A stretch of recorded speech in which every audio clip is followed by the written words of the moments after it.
Good morning. Today we're going to make a bootable drive to install Windows 11.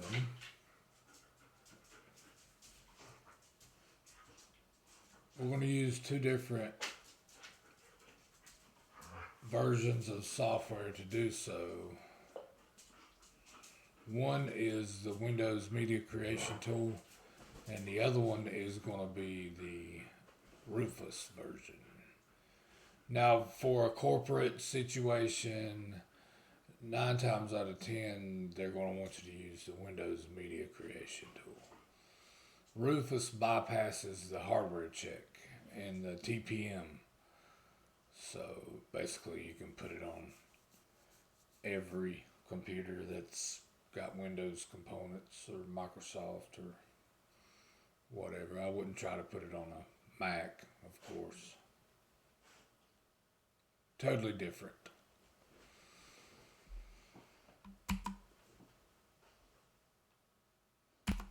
So the first way, as I said, is the Windows download. As you can see, I have mine here, but I'm going to show you the link to get it.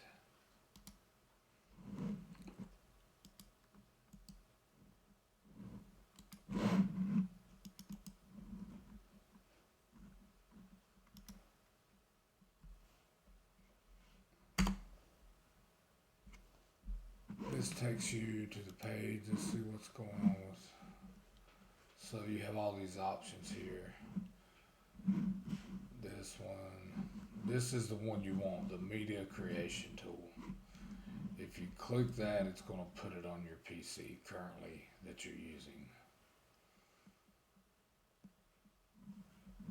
So you want to do the Creation Tool. So you would click on Download Now. And then once it's done, it'll be here in your history. You can either go with your folder here or up there under your downloads.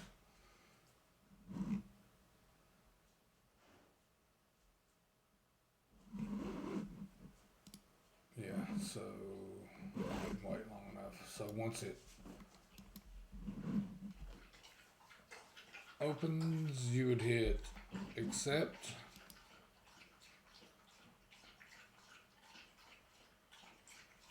Now this time I purposely did not put my USB drive in because I want to show you what happens when you do. Alright, we're going to put it on a USB drive. So don't see it because I didn't put it in. Now I'm going to put that drive in. We're going to refresh. Oh, it sees it. There it is. So I previously had used Rufus to do the Windows 11 bootable USB, and that's what it named it. I could have changed that, of course. But this particular job that I'm getting ready to do requires the Microsoft version, so we're going to erase this one. In a moment, I'll show you how to do one with Rufus as well.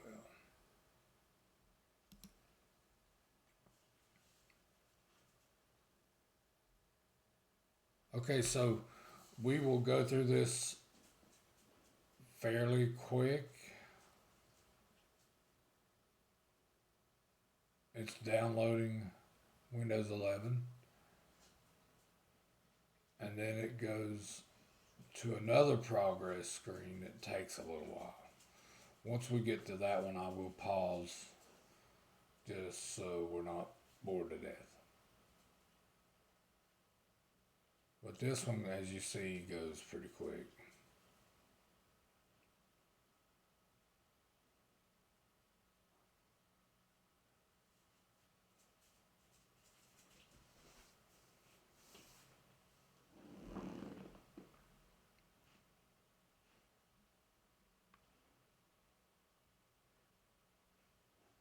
So we're getting to near the end of this one. There's the other one I was talking about. It's going to take just a second. So we're going to pause it.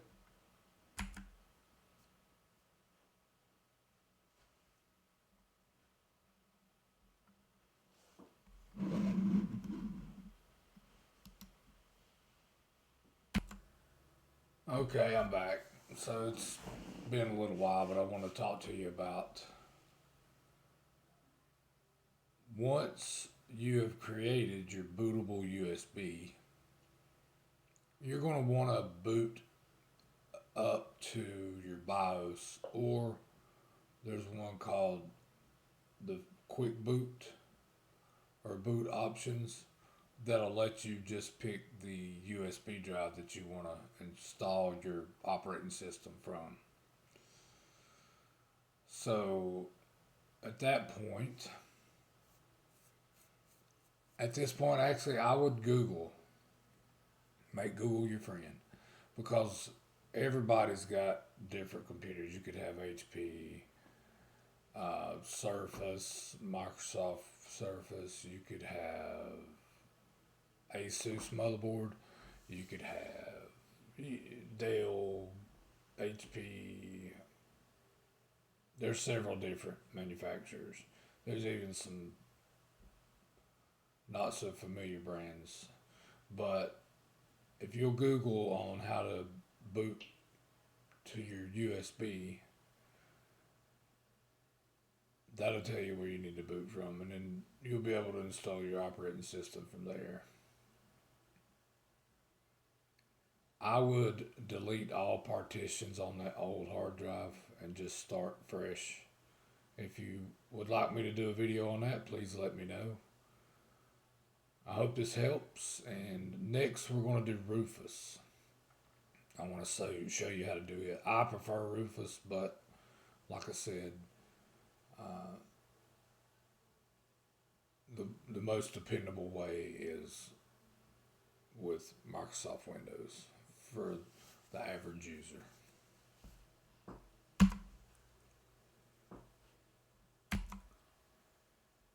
Okay, there you have it. We're about done. Once this gets done, we're going to move on to Rufus.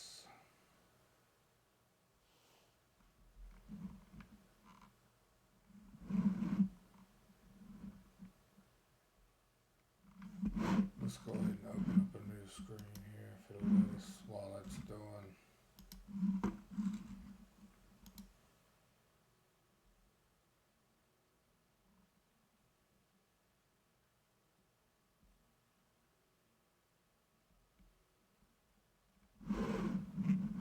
Alright, it's going to take a second, so we're going to go here. We're going to type in Rufus.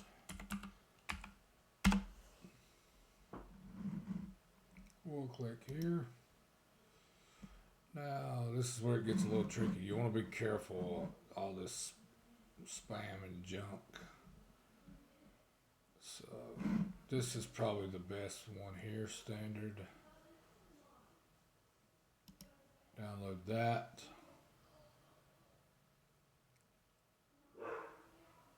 I'm going to put mine on my desktop.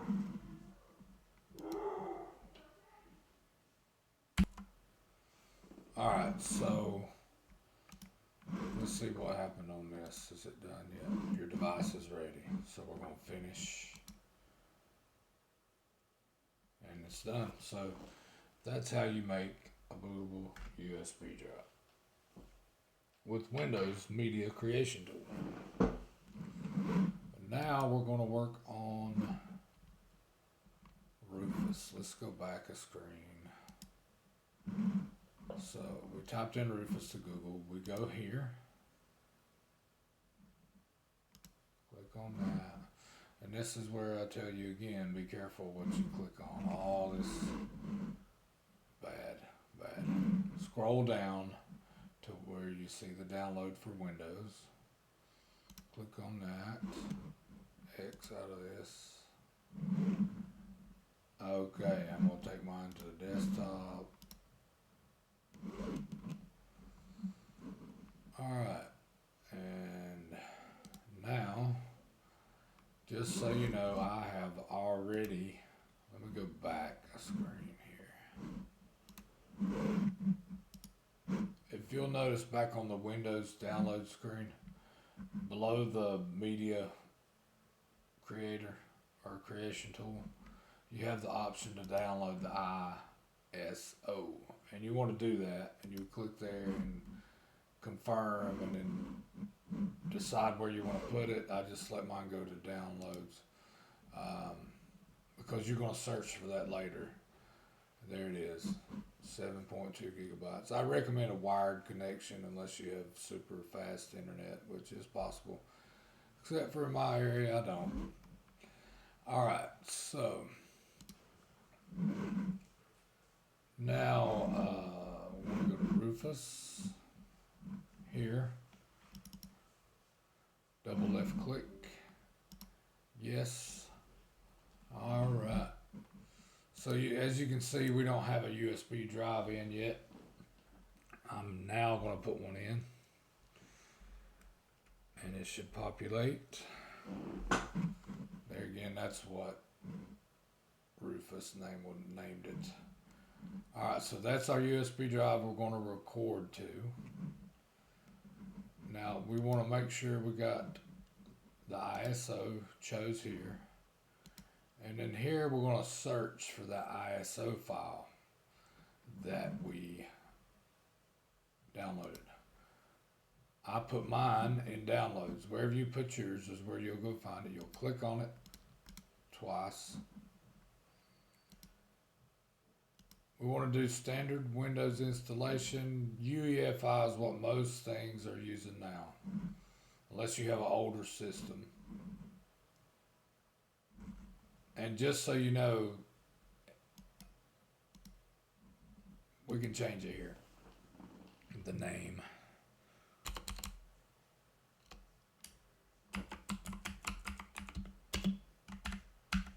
Oh, take your caps lock off.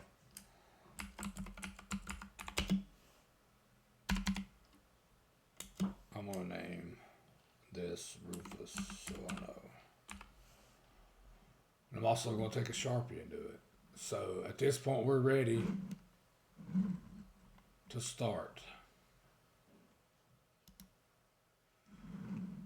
Now, this is the advantage to using Rufus.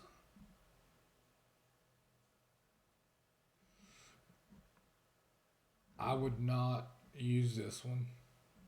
You can choose to use the other ones if you like. I wouldn't do this if you're doing it for somebody else's PC. But if you're doing it for your own, you can go ahead and name it. Okay, then click OK. And then it tells you here everything's going to be erased and destroyed. And you're going to say OK.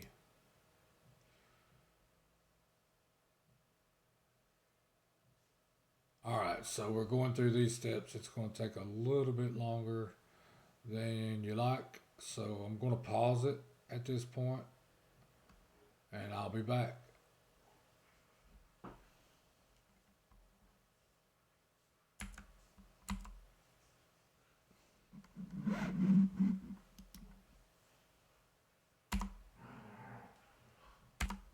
As you can see, this way takes a little longer.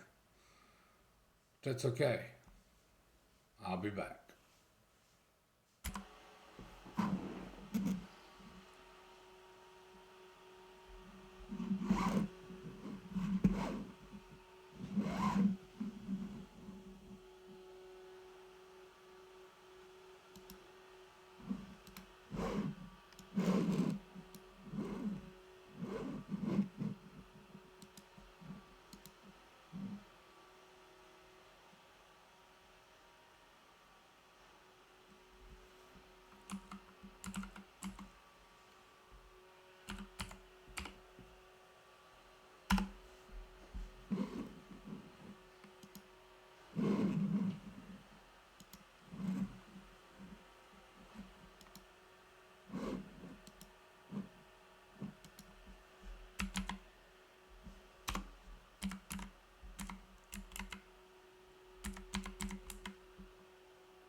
169.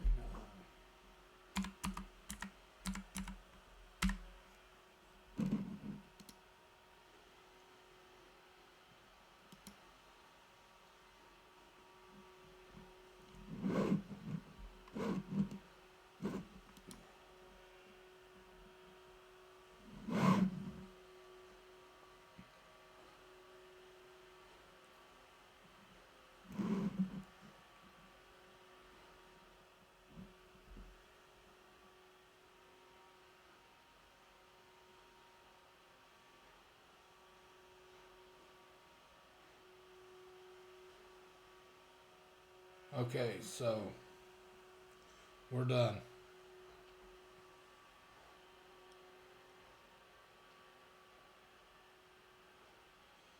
If, like I said, you don't know how to boot from your drive, I can do a video on that. I just need to know the name of your computer because it's different to boot into the BIOS for every board manufacturer. So let me know. I appreciate it. I hope this helps.